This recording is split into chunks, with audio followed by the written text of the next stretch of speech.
Bab 2. Aku, wanita pengecut. Siko berhasil menguasai tubuh Nisa. Siko menciumi bibir Nisa dengan lembut. Dia mengeksplor mulut Nisa dengan hati-hati. Dia menggigit bibir itu, bermain-main dengan lidah lembutnya. Siko benar-benar menikmati percintaan ini. Siko mulai mengacau sesekali. Ia mencium kening Nisa dan dipenuhi dengan keringat. Mengecup bibir ranumnya dan menciumi tengkuknya. Wanita itu tidak bergerak, tatapannya kosong.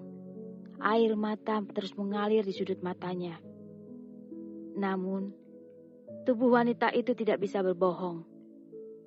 Mungkin wanita itu menolaknya, tapi tidak dengan tubuhnya. Setelah lama berpacu, Siko mulai merasakan batas dirinya. Siko mengerang panjang selama beberapa waktu. Hanya keheningan yang ada di antara mereka. Siko berusaha mengatur napasnya kembali. Kemudian dia mulai tersadar dan apa yang dilakukannya. Siko menatap wanita di bawahnya.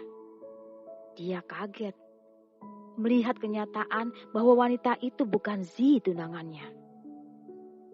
Siko segera melepas pelukannya. Dengan buru-buru dia bangkit dari sofa, menatap wanita yang terbaring di sofa itu dengan tidak berjalan. Siapa wanita ini? Mengapa ada di ruangannya? Tadi dia ingat menarik tangan Zi ke ruangannya. Apa dia salah ingat?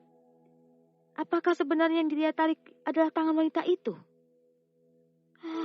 Bodoh. Mabuk ini sungguh membuatnya menjadi orang bodoh. Siko mencari-cari pakaiannya, kemudian dia mulai membersihkan diri sebelum memakai pakaiannya kembali. Siko melihat hal yang janggal.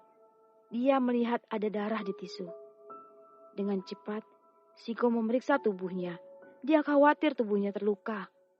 Namun dia tidak menemukan luka pada tubuhnya. Lalu, darah siapa di tisu ini? Siko menatap wanita yang masih terbaring itu. Dia mulai memperhatikan tubuh wanita itu.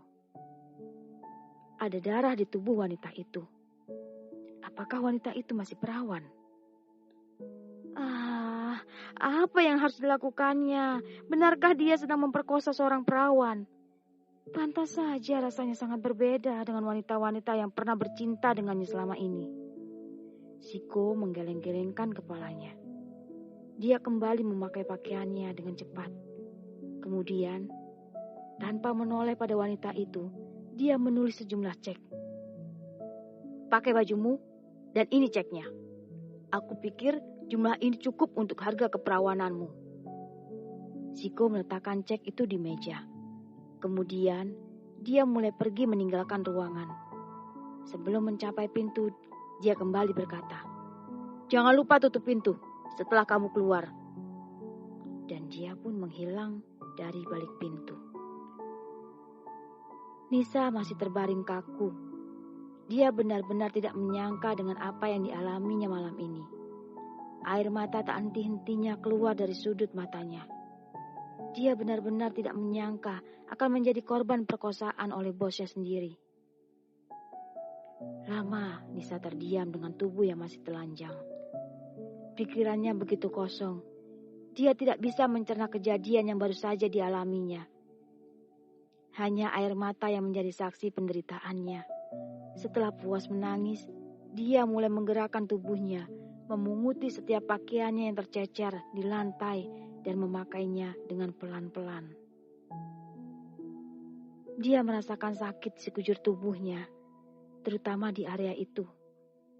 Dia menatap tubuhnya dengan pandangan jijik. Tiba-tiba, dia merasa menjadi wanita paling kotor di bumi.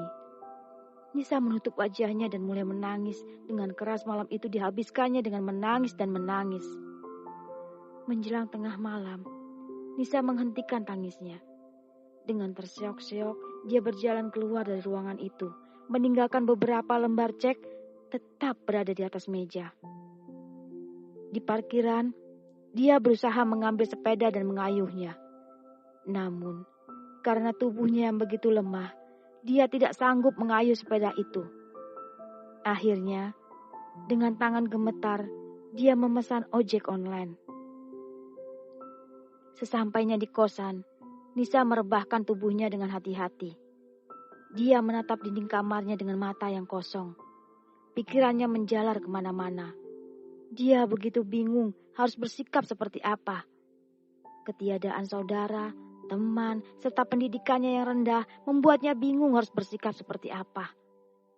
Haruskah dia melaporkan apa yang dilakukannya bosnya kepada polisi? Tapi, bagaimana bila laki-laki itu melaporkannya juga? Dia pasti kalah melawan laki-laki itu. Di Jakarta, dia tidak memiliki seorang yang bisa membantunya. Di kampung halamannya pun keluarganya tidak akan bisa berbuat banyak, karena dia hanya berasal dari kalangan bawah. Selain itu, bila dia melaporkan laki-laki itu, dia pasti akan kehilangan pekerjaannya. Sangat susah mencari pekerjaan di Jakarta dengan ijazah yang dimilikinya. Dia tidak ingin mengecewakan keluarganya yang telah menaruh harapan besar padanya. Haruskah dia mendiamkan saja dengan membiarkan kasus ini? Menganggap seolah-olah tidak pernah terjadi apa-apa. Nisa kembali menangis. Kenapa nasibnya menjadi seperti ini? Dia sudah bersusah payah untuk tiba di Jakarta dengan bermodal sedikit uang. Dia mencoba peruntungannya di kota metropolitan itu, berharap dengan bekerja di Jakarta bisa mengubah perekonomian keluarganya. Bisa mengobati ibunya yang sakit-sakitan. Tapi kenapa menjadi seperti ini? Nisa menelungkupkan wajahnya di bantal, menangis sepuas-puasnya, menangisi nasibnya yang malang, menangisi ketidakmampuannya, menangisi kelemahannya. Mungkin ini adalah nasib seorang kalangan bawah yang harus diterimanya. Menangis di sepanjang malam membuatnya kelelahan. Pada akhirnya, menjelang subuh, dia pun ketiduran. Nisa terbangun ketika jam menunjukkan 12.43 waktu Indonesia Barat. Dia begitu terkejut. Seharusnya pagi ini dia masuk kerja jam 7 waktu Indonesia Barat. Lebih awal dari karyawan yang lainnya. Nisa segera melihat ponselnya. Pantas saja. Dia tidak mendengar suara alarm.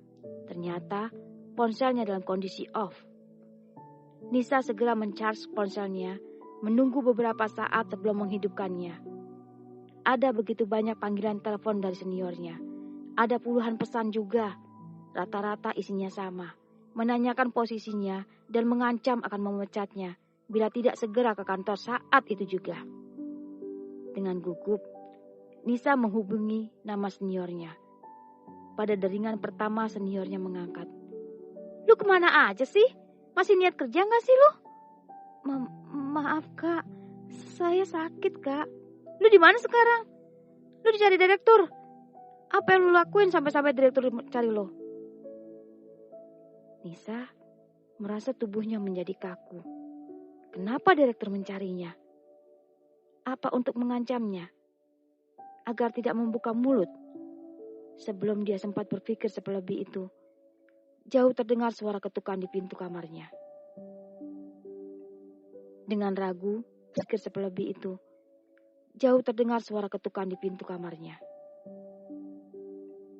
Dengan ragu, Nisa membuka pintu kamarnya, dan dia melihat seorang pria berpakaian rapi berada di baliknya.